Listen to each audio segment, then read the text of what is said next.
Mustin. I'm a member of the Johnson County UN Association, a long-standing member of Rotary International. And Rotary International partnered with UNICEF about 42 years ago when I first got involved with UNICEF. And so it's really special that the children of the world are celebrating with the UN Association and with UNICEF today. This is the second annual, I think it is, the second annual celebration of the world, sponsored and supported by the Johnson County chapter of UNICEF and with the UN. So it's a pleasure to be able to welcome all of you, and we're going to just look at just, this is something about the history of UNICEF. And one of the things that struck me is in all these years I've been associated, I want to remind you that UNICEF provides vaccines for 40% of the world's children through what we do and how we support them. They provide educational supplies for more than 12 million children. Now that's a lot more than there are in Iowa City. Worldwide, 12 million children are supported, and they partner with 97 different countries throughout the world to provide supplies for their children. The children today that are performing, thank you very much, are demonstrating their commitment to UNICEF and all that it does to support children throughout the world. Now, I'd like to introduce Jean Lloyd-Jones, and some of you know Jean. Jean is the president of the Johnson County UN Association chapter, and she is the lady in charge, and she's been instrumental in many, many programs over the years in Iowa City, Johnson County, and in the state of Iowa. So Jean is here to welcome you today. The United Nations is going to be 72 years old on Tuesday. And when it started 72 years ago, it had 51 member nations. 51 countries in the world were members of the UN. So how many do you think there are now? Okay? 193 countries. That's right. So it's really grown. There are many, many more people in the world and more countries in the world. And we have to all make adjustments, right, when we get crowded like we are. And we have to learn how to live together and be friends. So we're glad to see you today. We're glad to have you here. And we're looking forward to the performances by all the groups that have come to take part. And you're going to get a UNICEF box. Somebody's going to talk about that later so that you can go trick-or-treating for UNICEF and send more money to help the children who were hurt by the hurricanes in the Caribbean. So now I want to turn it back to our Master of Ceremonies, Mr. Ray Mustin. Thank you, Jean, very much. Let's give a hand to Jean. She's worked on this a long time. Right now, you can read for the Iowa City Girls Choir, going to kick us off with rousing music directed by Beth Ackerson and Vicki Arnold, and let's welcome them with real applause.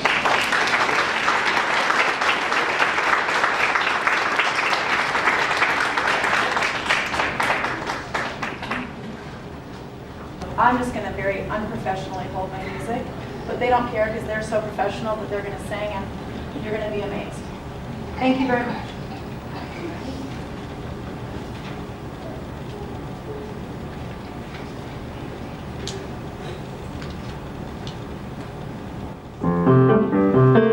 Boom, boom, pop. Boom, boom, pop.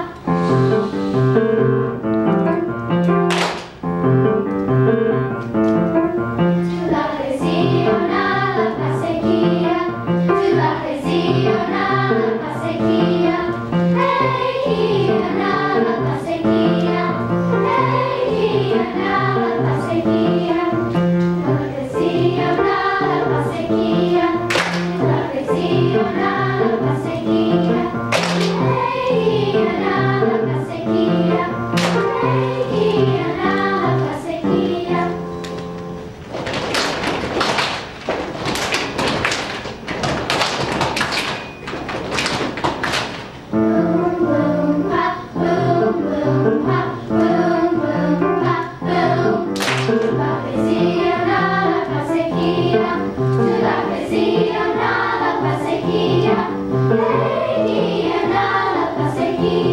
Be still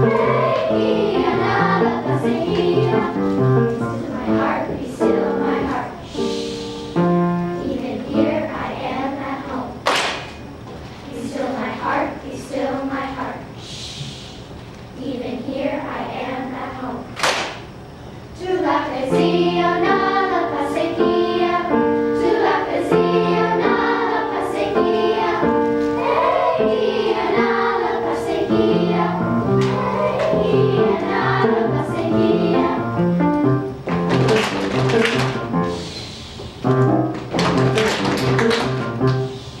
Tu la poesia nada pasequia. Tu la poesia nada pasequia. Tu la poesia nada pasequia. Pasequia, pasequia.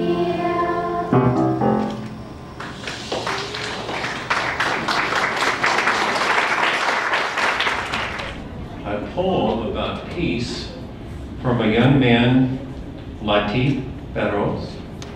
So good afternoon, everyone. So I was not sure about showing that art here because it's kind of like it shows the violence, and I was like, maybe it's not a good thing for children. I also have like the slideshow over there. That is some of the pictures of the activities that we have done in Afghanistan, like my group, and so I'm a peace activist. So first, I should have started with introducing myself. So my name is Latif Behrouz. I'm a current student of Scattergood French School, which is in West Branch, and I'm here since January 2017. So because we have a lot to do in Scattergood, that's why I didn't have a lot of time, and then first I was like, if I don't have time, I will present where I will read my poem. But then I had the time to write a story, and my story is like pieces of memories that I have from the people that I knew in Afghanistan, like my friends that they lost their lives, and they're all based on true stories. So yeah, I have that, and I'm going to read it for you. So yeah, you can pass that. And then also another description about that art that I did. There was so ISIS beheaded a child, a girl whose name was Shukri Tabassum, which is on that picture, and she was only 9 years old. So, and also like my story is about all the other people who lost their lives. So I will read my story. The hope for peace. It's 2 years since I'm not writing happy stories. I cannot. My stories now are way different, shorter, but with longer endings. They're continued till now and carried with me all the time, like my nightmares, scrambled, messy, and mixed with sorrow. I have forgotten the good words, the happy words. I'm like a lonely man far from home, hitting nowhere, and his only gift from home is a handful of memories. The man whose dreams are all nightmares and his life a hell. Hang on, not a hell. Like a hell, certainly. Have you seen the hell? I wonder. Indeed, going back to your memories, you will find it. It's your home country. I say to myself, your home country, Afghanistan, is a hell now. It's burning in the flames of war and burdens more innocent people every day. The children, women, and old people.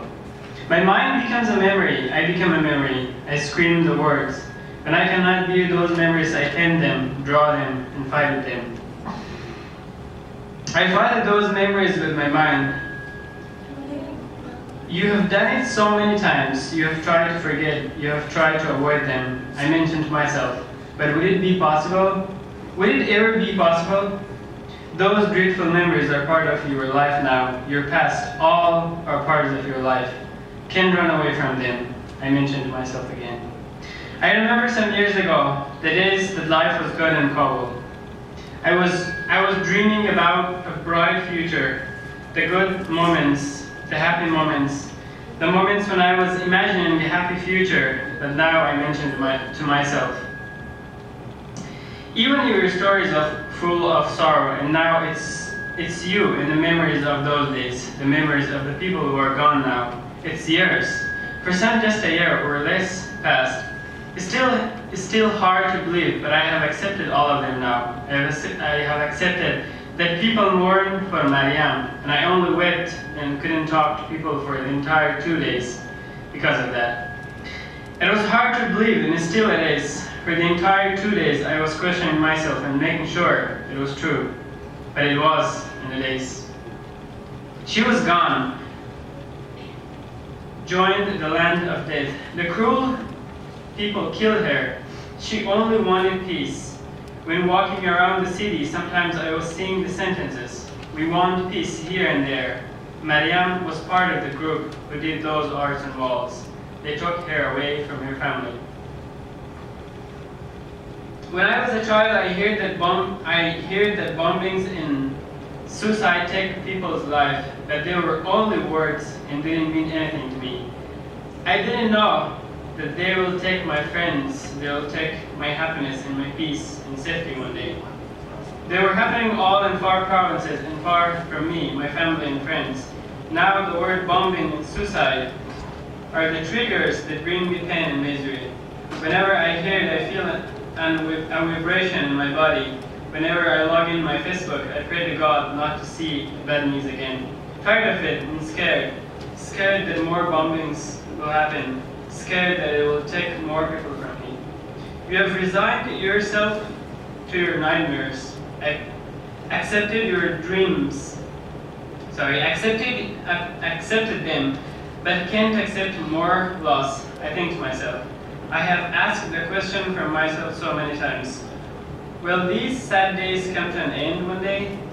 And have thought about them too, and came to the realization that I don't really know. Maybe not. Maybe my whole life will pass with anxiety and worries about war, and the situation will get even worse in my country. And what about my family? I've told about Afshar's massacre. When I was young, hundreds of Hazara people were slaughtered during civil war. I have seen some videos of that, and I have read about Mazar Sharif's massacre too, when hundreds of Hazara have been shot by Taliban, children, women, and old people, just like Afshar. Those days, watching those videos were the only thing making me cry. Back then, I didn't know that the cruel people have more sorrows and more killings in their hands. I didn't know they'll take Mariam from me. I didn't know that I will mourn for more people in the future.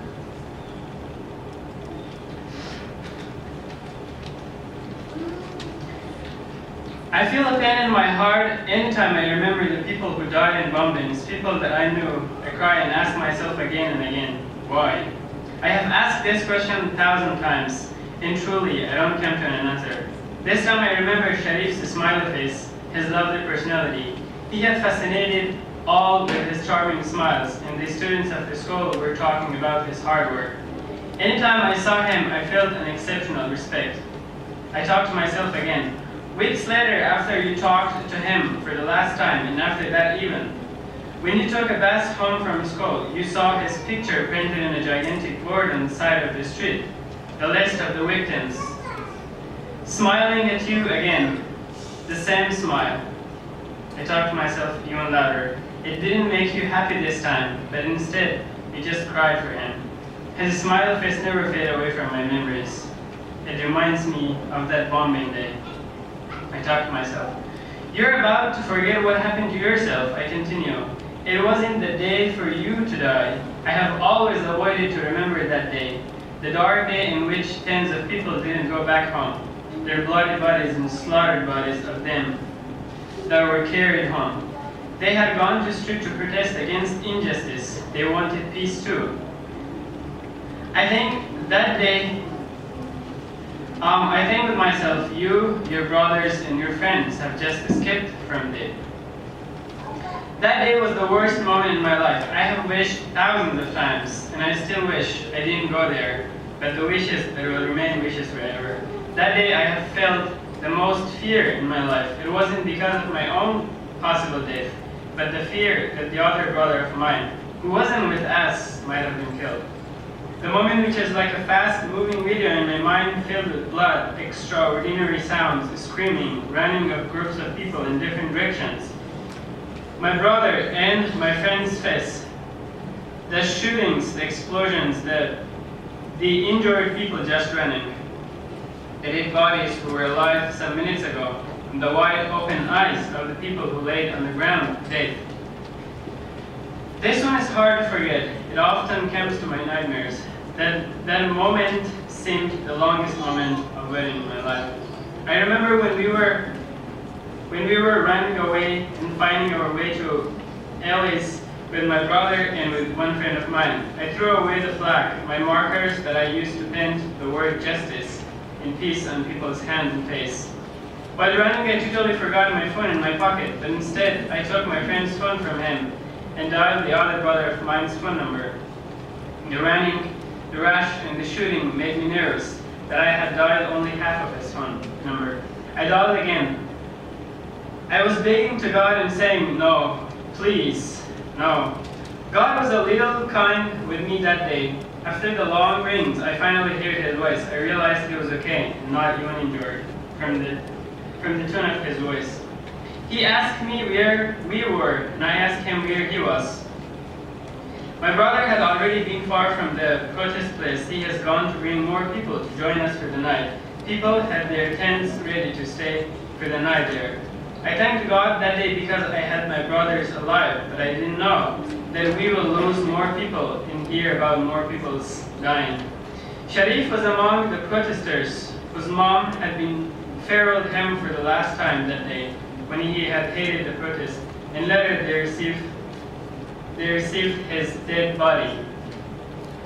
And tens of other mothers and families who all got the dead bodies of their family members.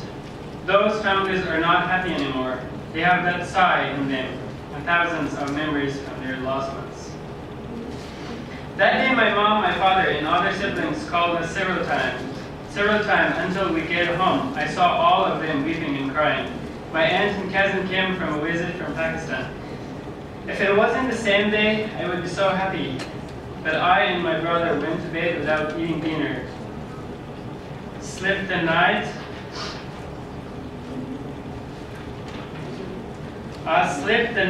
and the other day and wept and wept and wept.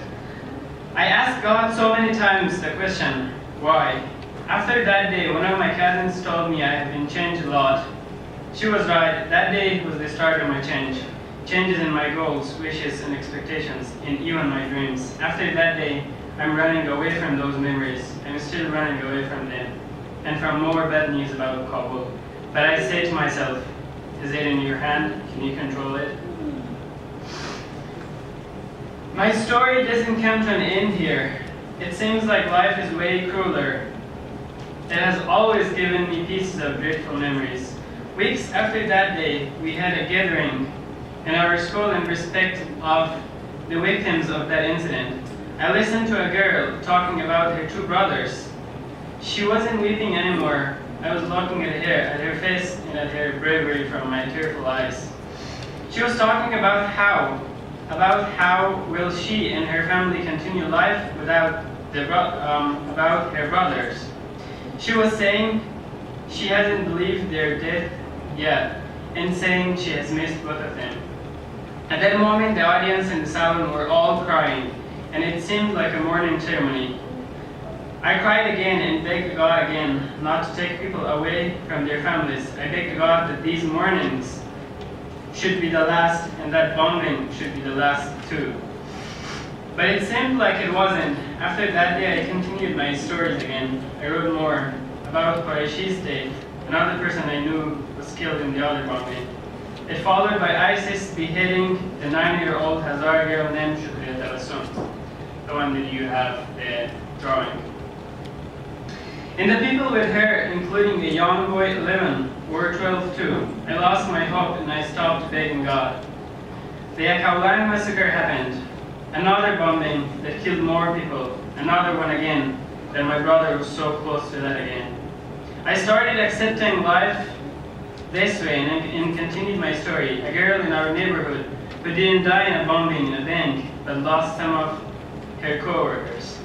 My whole life has become a story, my mind full of memories, nightmares, deaths, and blood. I'm scared of life, scared of my biggest fear, losing more people, scared of losing family members and more friends. But still, in a corner of my heart, there's the hope chanting for peace. Long live peace. And you're part of our community now, so thank you for sharing.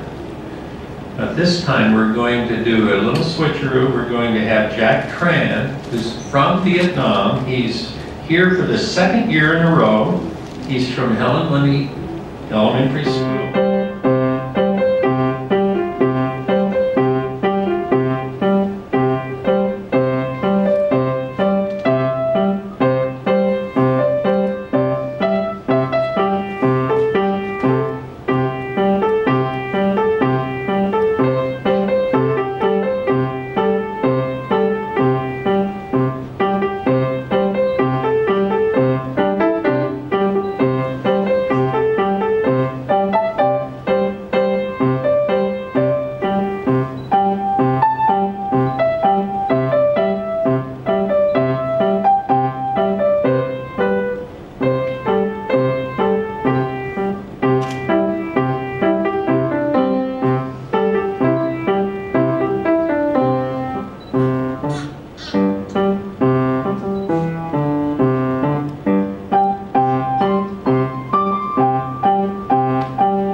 We're going to have a poem, Peace in One Word. And it's interesting, we have two presentations within a very short period here committed to peace. We always working hard to have peace. This is why I wrote this. Peace is one word. Written by Father Said, by Rawan, Ibrahim, Abashar, and Rawan, Hamza, Eva, Wallace, and Majid, and I use songs from Sudan and America to form this story about peace. Peace is one word. Peace is one word. Feel quiet and safe. Peace is one word. Bring the whole world together. Peace is one word. Make the land, the whole land looks green. Peace is one word. Make the sky looks blue.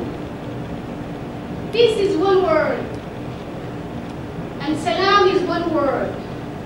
Peace is one word means absent of conflict. Salam is one word. Make children sing in Arabic.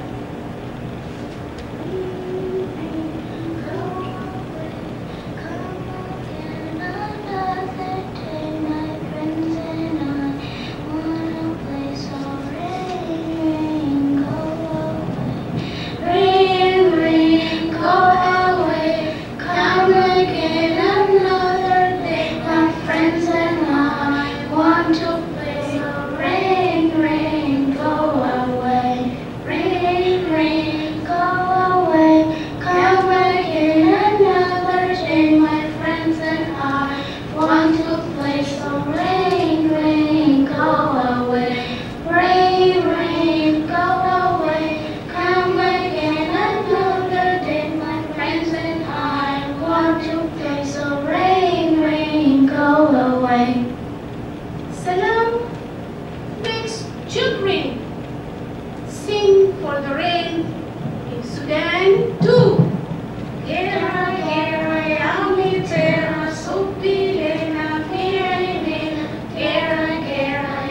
mi terra, supilena, fiorena, guerra, guerra, ya mi terra, supilena, fiorena, guerra, guerra, ya mi terra, topele, guerra, guerra, ya mi terra, supilena, fiorena, guerra, guerra, ya mi terra, supilena, fiorena, guerra, guerra, ya mi terra, supilena, fiorena, guerra, guerra, ya mi terra, supilena, ya mi terra, supilena, fiorena, guerra, guerra, ya mi terra, supilena, fiorena. Please, please, so please, leave these children here in Iowa, in Sudan, sing and play in peace. Thank you. Next, we'll have a presentation from the Democratic Republic of the Congo from students from Northwest Junior High and Liberty High Schools. Abadiliki, yule jana leo hata milele. Kila mwenye pumzi ya msifu Mungu. Abadiliki, yule jana leo hata milele.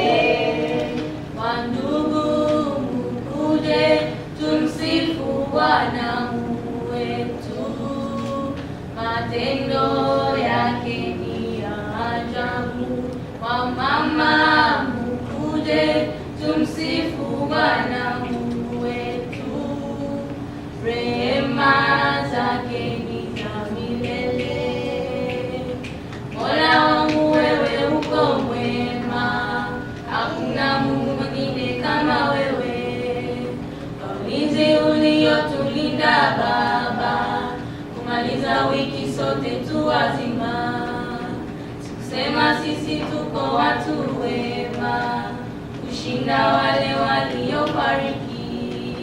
Na kama tunatembea, Mola, ni kwa neema yako. Wazee 24 wa kuabudu na wenye uhai watasema sifa kwako Mola. Kumbe wote njoni tumusifu Mola. Uko mwema, oh Baba uko mwema, uko mwema, mwema Baba.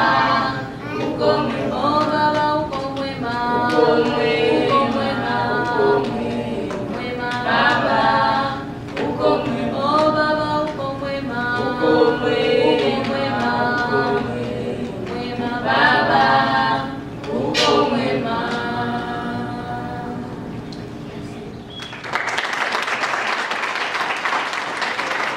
The West Liberty Latino Americanos 4-H are going to perform. They're going to have 3 numbers here, and they're from El Salvador, Mexico, Puerto Rico.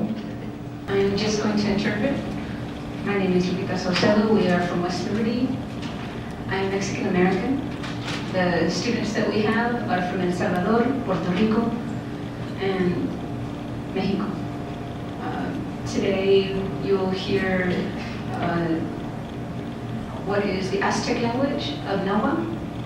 The first verse will be in Nahua, and then the second will be in Spanish.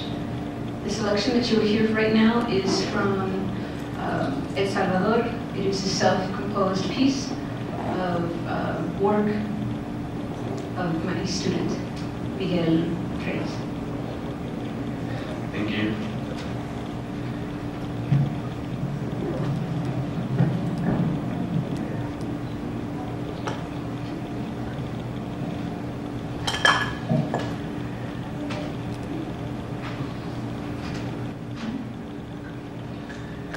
Tengo una pregunta. I have a question.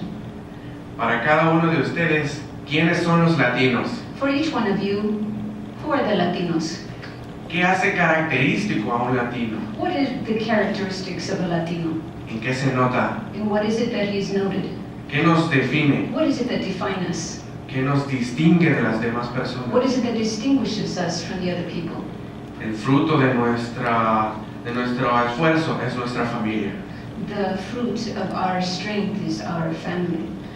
Todos estamos unidos bajo un mismo cielo, We are all united underneath the same sky, bajo un mismo sol, underneath the same sun, porque juntos somos solamente un corazón. because together we are only one heart. Llevamos nuestra bandera guardada en nuestro pecho. We carry within us our flag within our chest. Somos latinos triunfando en todos lados. We are Latinos and we are triumphant in all areas. Venimos de muchas partes We come from many parts, y nuestra característica es nuestro corazón, and our characteristics are our heart. porque con mucho cariño nos ayudamos entre todos. Because within much care we help one another.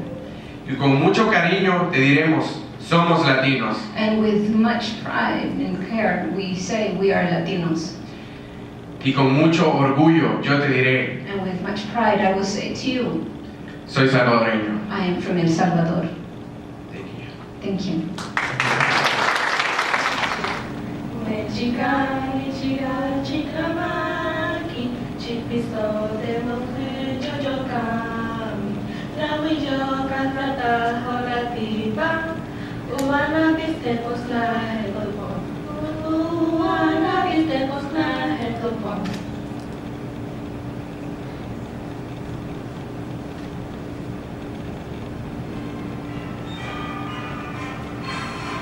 Mexicano salita en la selva presta y el río, y retiende su centro la tierra, el sonoro y el rugir del cañón.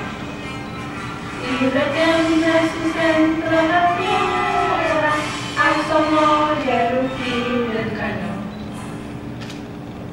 Thank you. La bomba, ay que rica, me sube el ritmo por los pies, mulato, saca tu trigueña, pa' bailar la bomba, bomba puertorriqueña, bomba. En el fondo de la mar, yo tiré un alfiler. El día que lo encuentres te dejaré de querer. Bomba, la bomba, ay que rica, me sube el ritmo por los pies, mulato, saca tu trigueña, pa' bailar la bomba, bomba puertorriqueña, bomba. Ayer pasé por tu casa y me tiraste con una chancleta, me la comí creyendo que era una chuleta. ¡Bomba!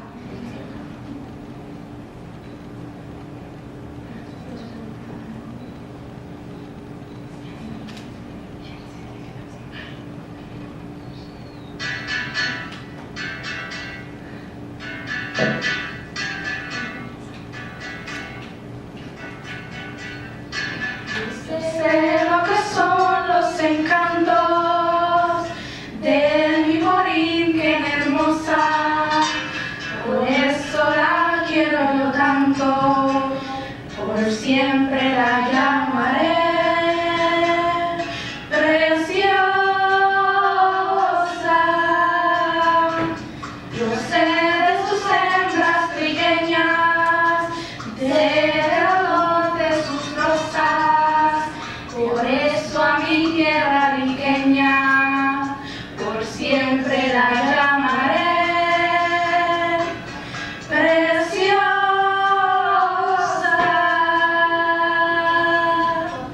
Isla del Caribe, isla del Caribe, Borinquen.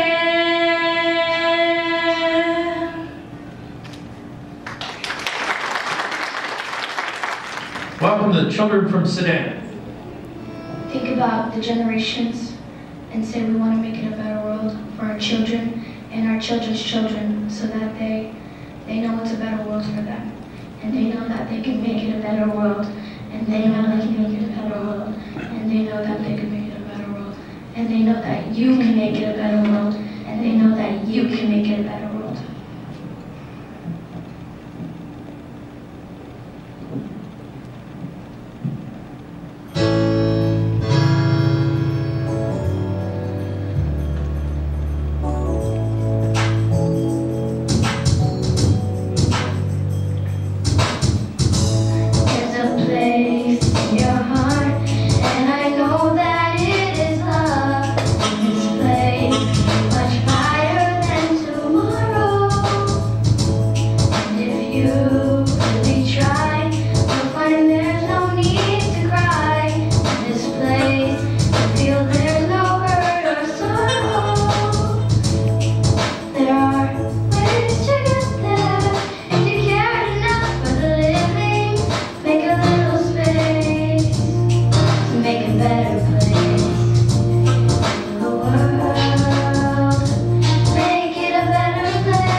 on me. Make a better place. Make a better place. Make a better place.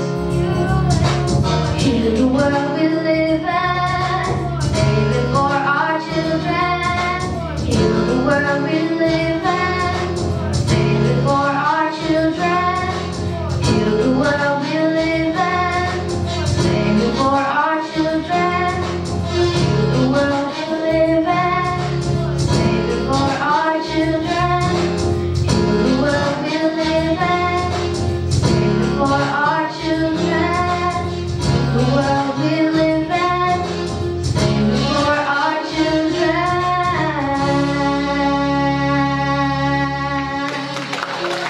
Wonderful. Because Emily is here from the University of Iowa, right? Yeah, and Charlotte Life.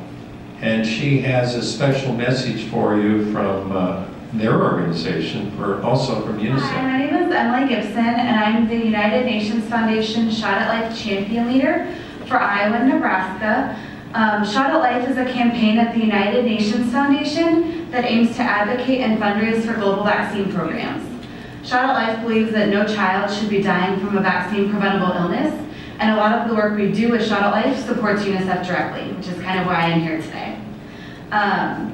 UNICEF works in some of the hardest to reach places to reach the most disadvantaged and vulnerable children. They work in over 190 countries and territories and have responded to multiple humanitarian crises and natural disasters this year. UNICEF also does work every day on the ground. So UNICEF is the largest buyer of childhood vaccines in the world, and they help immunize 45% of the world's children every year from illnesses such as polio, measles, rotavirus, and the pneumococcal disease. These vaccines are vitally important for saving children's lives, and one of the best things and the most important things that UNICEF does is they help keep our vaccines cold. We can buy vaccines and we can get them to the countries, but we need UNICEF on the ground to keep the vaccines cold so that by the time they get to the children, they're still viable and they still work. And so that's just part of the great work that UNICEF does. A child unfortunately dies every 20 seconds from a vaccine-preventable illness. So with Shot at Life, UNICEF, and our other global health partners, we're really trying to get this number down to zero children dying from these vaccine-preventable illnesses. One of the great parts about UNICEF's vaccine programs is not only are they immunizing children and saving lives that way, but they also help to get a primary health infrastructure on the ground for these children. Sometimes these vaccines are the first point of contact we have with kids, and then that allows UNICEF to get in and help in other ways as well. This is especially important when things like natural disasters happen. Vaccines are some of the first preventative measures that we can take, and having an immunized population is really important so that other diseases, waterborne illnesses, and other things like that don't spread. So they're important to immunizing children, but also for setting up those barriers so that when unfortunate disasters do happen, they already kind of have a plan in place. With the most recent hurricane, UNICEF was on the ground delivering immediate emergency medical supplies, relief supplies, and now they're in a lot of these countries helping to get fresh water, so again, to stop the spread of those waterborne illnesses and things like that. I read today that for every dollar you give to UNICEF, 90% of it goes directly to helping children, directly to life-saving programs, and it only takes a couple of dollars to vaccinate a child for life from preventable illnesses. So any amount of money you're donating, any amount of time you're spending advocating or trick-or-treating for UNICEF really will go and help make a difference in kids' lives all around the world. UNICEF has a thing right now for every child. For every child, more birthdays, more smiles, more play dates. And for every dollar you donate, that's going to translate into more laughs, more play dates, and more birthdays for children all around the world. Now the official program is congratulations to all of you that have made a special event. What is that back there? Is that Mr. UNICEF coming in?